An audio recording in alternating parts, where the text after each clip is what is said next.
சிறு வயதில் என்னை கவர்ந்த ஆளுமை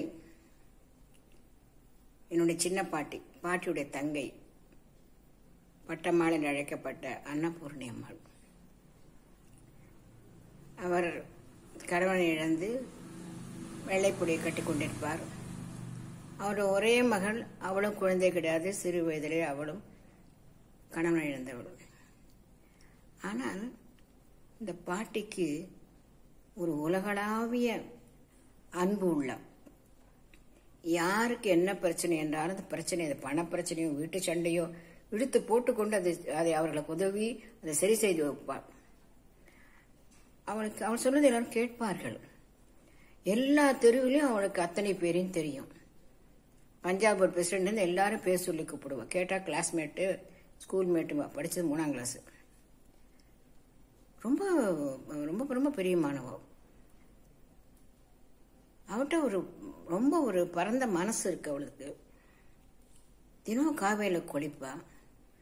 குளிச்சுட்டு ஜபங்கள்லாம் பண்ணிலாம் முடிச்சுட்டு தான் கொண்டு போன ஒரு காவடின்னு பேர், அது பேர். அதில் பூஜைக்கான சாமான்கள்லாம் இருக்கும். அதோடு கூட ஒரு டப்பாவில் அரிசி இருக்கும். அந்த பொடி அரிசி எடுத்து ஒரு கை நிறைய பொடி எடுத்துப்பா. அங்கே இருக்கிற எறும்பு புத்தா தேடி அதை போட்டுட்டு வருவோம். ஐயோ பாட்டு, ஊரில் இருக்க எறும்பெல்லாம் எல்லாரையும் கடிக்கும் போது ஒன்று தான் வைய போகிறான் என்பது சொல்லுவோம். அவன் சொல்லுவாள், சகசிர போஜனமா, ஆயிரக்கணக்கான பேருக்கு சாப்பாடு போடுறாளாம். சகசிர போஜனம் இது போட்டால் அவ்வளோ புண்ணியம், பாவம் எறும்பு என்று அதுக்கு போட்டு விட்டு வருவாள். அதே போல் சதுர்த்தி அவள் கொழக்கட்டை பண்ணுவாள். பெரிய கொழக்கட்டையை பண்ணி அது பிள்ளையார்கிட்ட கொண்டு போய் வைப்பா. அதில் பெரிய 100கணக்கில் எறும்பு முச்சு இருக்கும். அந்த எறும்பெல்லாம் சாப்பிடணுமா. அவள் பிள்ளையாருக்குன்னு கொழக்கட்டை பண்ணி நம்மளா சாப்பிட்றது, அது சாப்பிட வேண்டாமான்னு கேட்போம். எல்லார்ட்டையும் பிரியும், எல்லா உயிர்களையும் நேசிக்கிற ஒரு மனசு.